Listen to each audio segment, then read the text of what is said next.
Hi guys, welcome back. In today's video, I want to go over my summer TBR. I never really pick out a bunch of books because I'm a mood reader, but I decided this summer, let's pick out a summer TBR because I found some books that I do really want to read, and I feel like this could be realistic for me. I do get through books kind of slowly, but I feel like this time we might get through it. Here's my little stack. I've actually already read one of them, so I think this might actually be a realistic TBR for me. I think one of these books is actually a summer read and the rest of them are kind of just books that were at the top of my TBR and I just wanted to get into because I thought they'd be fun to read this summer. So let's go over them. I kind of got into a little bit of an Ali Hazelwood kick. I've only read Bride from her, Check and Mate, and then what's the other book? Oh, I read Deep End too, but I've kind of stayed away from all of her STEM books because for some reason I just thought they'd be like really hard to grasp, and like I'm not a STEM girly and I just thought they were gonna be like really STEM heavy, so I kind of dipped my toes into the STEM end of Ali Hazelwood. So I started off reading Problematic Summer Romance, and I've talked about this on my TikTok, but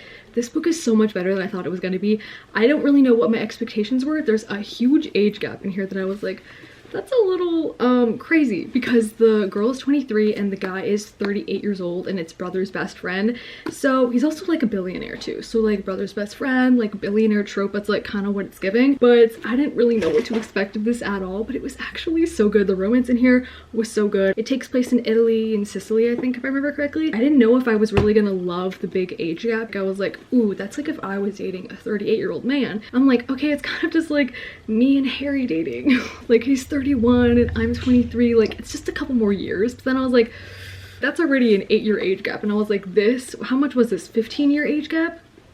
I was like, that's really crazy. So I don't know how I was gonna feel stepping into this, but she writes romance so well. There are obviously sometimes I feel like in her books is like a little bit millennial humor, but I can look past that because the romance in here was it. The summer vibes in here were exactly what I needed to kick off summer. I did not know though that this was the second in an Ali Hazelwood series. She's only written 2 for it so far. So I went and picked up the first book and it's called Not in Love. This is actually the marriage of these two and I did not know that. So I already know the outcome and everything that happens, and this story is about Eli's sister and his best friend. So I did not know that going into it, and I'm reading it backwards, which I kind of hate, but like I didn't know it was the series, so this is just how we're gonna have to deal with it. I'm halfway through it and this one is a lot more STEM heavy than I thought. There are a couple times I'm like, I think I understand what's happening, but I'm just gonna keep reading and hopefully it clicks a little bit better. But it's not like super STEM heavy. You need to know everything that's happening. It's mostly like about the relationship. It just happens to be in like,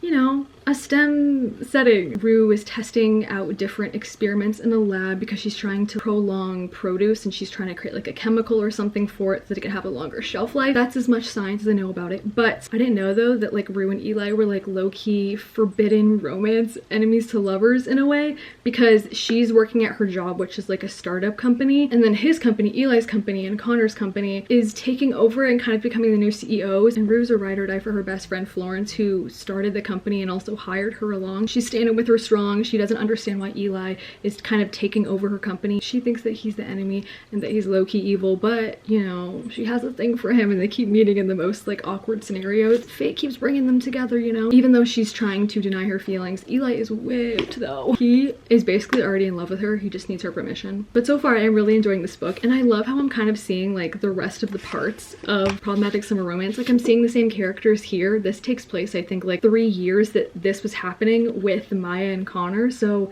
you can kind of see they're like in the background obviously, but you can kind of see like how we could lay up for this. It's filling in a lot of holes for me from when I did read this one first, just like marinating in my brain and like making more sense of all the connections and interactions they have here. But I'm excited to see how this pans out. Obviously I know they get married and they end up in love, but I'm reading them backwards and I'm still having a great time. My next book I want to read is The Ground That Devours Us, and I have not heard a single person talk about this book, but I did find this book through my friend on TikTok. She got sent this book by the publisher and she was opening up book mail and she was talking about this, and I was like, that sounds like such a fun time. I need to read that ASAP right now. So basically vampires overruled the government and they're trying to kill off all of the humans, and the humans are like trying to rebel against them. Vampires showed up, took over, and turned the whole planet into their personal all-you-can-drink buffet. The president, bloodsucker. The government, bloodsucker. My social life, absolutely non-existent. But hey, at least I had one thing going for me: Slayer training. My twin sister Ripley and I were about to go pro, so she's like a pro assassin vampire hunter. He's the vampire boogeyman. So he's like the baddest of the baddest vampire. And she's got to team up with him. Damn, and he turned her sister too. Her twin sister. And she's like, she's still in there. Girl, she's a vampire. See, this just sounds fun. I don't know how it's gonna pan out. It really piques my interest. For everyone else who wants her dead, what can I do? Break every rule, lie to my friends, strike a deal with the most dangerous vampire on the planet, X, who will protect Ripley from everyone else who wants her dead until I snag the cure for vampirism. The catch, risking my own head to help him free his good-for-nothing BFF from the very slayers who taught me everything. If I want Ripley back, I'm gonna have to play nice with the thing that ruined my life, and the worst part is, I think he's enjoying this. And I think I'm gonna enjoy this too. It just sounds like a good old-fashioned YA, fantasy, dystopian, like sprinkled in there. It just sounds like a fun time. And you know what? If my friend never got sent this book and I watched her open it up on Book Talk, then I would have never found this book because it sounds so up my alley. I'm so excited to read this. I think I'm gonna read this after I finish Not in Love because I need to know what happens in here. The next one I want to read is This Is How You Lose the Time War. And I've heard such great things about this book. It's been sitting on my shelf for like ever, I think maybe like 2 years. Every time I think of this book, I just get mad Loki vibes, like Loki the TV show, where they're like in the TBA and there's like a timeline happening and there's agents who are sent to fix it and all this stuff. That's what I'm imagining this is. I think that is what it is. It's a sapphic romance and it's basically about Blue and Red, who are both on opposite sides of this time war. I don't know how they're doing it, what time they're fighting this time war in, but they're also low-key in love with each other, so they're like low-key kind of enemies too. In the ashes of a dying world, Red finds a letter marked "Burn before reading." So begins an unlikely correspondence between two rival agents in a war that stretches through the vast reaches of time and space. Red belongs to the Agency, a post-singularity technotopia. Blue belongs to Garden, a single vast consciousness embedded in all organic matter. And I think it's also two authors too. Yeah, it's two authors writing from two different perspectives. So one author is writing as Blue and the other author is writing as Red.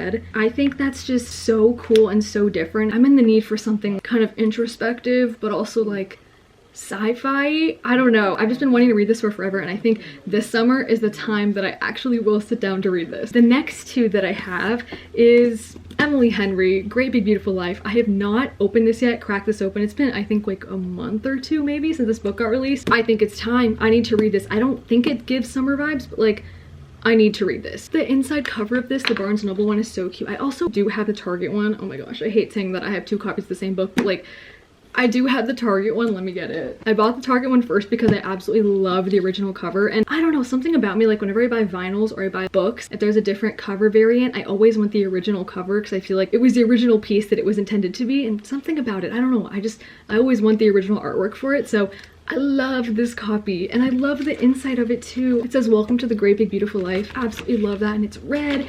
The one thing I hate though, oh, it pisses me off, it has the Reese sticker on it, and you can't take it off. Anytime publishers print a little sticker, a little label on the book cover, pisses me off. Why?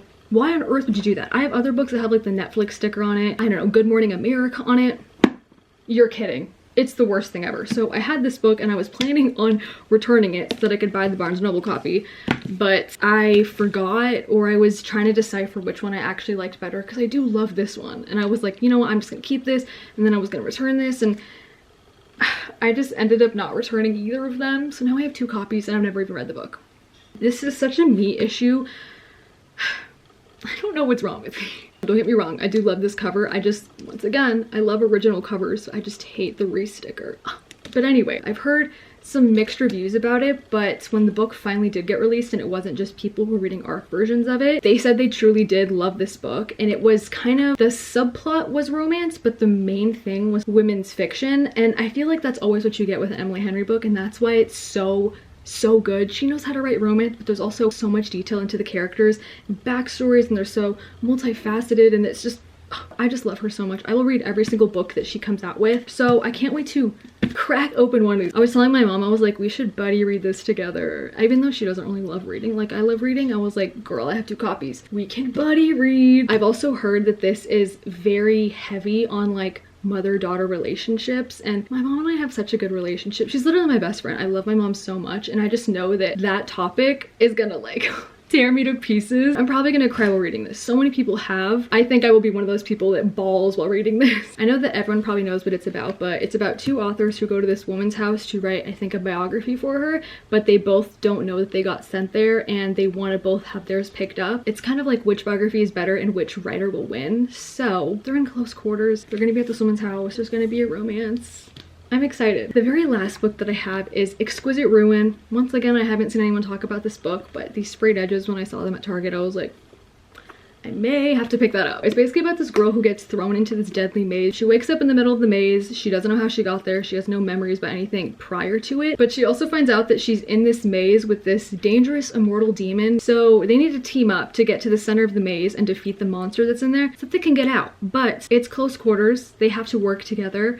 They're probably gonna fall in love. And I don't know if this is gonna be a trilogy or a duology, but this is the first book. This one also kind of gave me like Maze Runner vibes, like fantasy, you know? I love a maze vibe. I don't know why, but I just like the idea of a maze and just like the inner workings and like puzzles. Like, I just love that idea. And I don't know, it just sounded very interesting, very different. And once again, I haven't seen anyone talk about this book, so I was like, maybe it's an undiscovered gem. Maybe I like struck gold with this. I don't know, but I feel like it could be kind of good. If anyone else has read this, please let me know, because I feel like nobody knows what this book is. But anyway, those are all the books that I want to read this summertime, and I'm so proud of myself. Like, I already read one of them, and I'm halfway done with the second one. Like, I only have 4 more after that. That's so good for me. I am on a roll. Let me know what's on your guys' summer TBRs. Maybe we can find a good book off of each other's. Also, let me know if you guys have read these books and if you guys enjoyed them. I want to know. But that's it for this video. I hope you guys enjoyed.